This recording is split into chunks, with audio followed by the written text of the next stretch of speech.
കണ്ണോട് കണ്ടപ്പോ കണ്ടെത്തി ഞാൻ 1000 താരകൾ പൂത്തുവെന്നും പിന്നെയും പിന്നെയും കണ്ട നേരം പുഞ്ചിരി പൂത്തുലെന്നു കാണാതെ വയ്യെന്ന തോന്നലായി കണ്ടിട്ടും കണ്ടിട്ടും പോരാതായി തൊട്ടപ്പോൾ അഹ്മാവിൻ തേൻ നിറഞ്ഞു പൂ പോലെ നീ വിരിഞ്ഞു ഉള്ളിലൊലിക്കണ മോഹമെല്ലാം കള്ളത്തെരങ്ങളത്തുള്ളികളായി കണ്ട നേരം പൊട്ടനായി ഉള്ളിൽ മിങ്ങളായി മിന്നൽ വള കയ്യിലിട്ട പെണ്ണഴകേ എത്തിത്തോടാ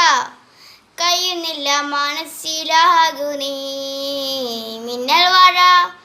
കയ്യിലിട്ട പെണ്ണഴകേ എത്തിത്തോടാ നീ എന്തിൻ്റെ മനസ്സിലാകു നീ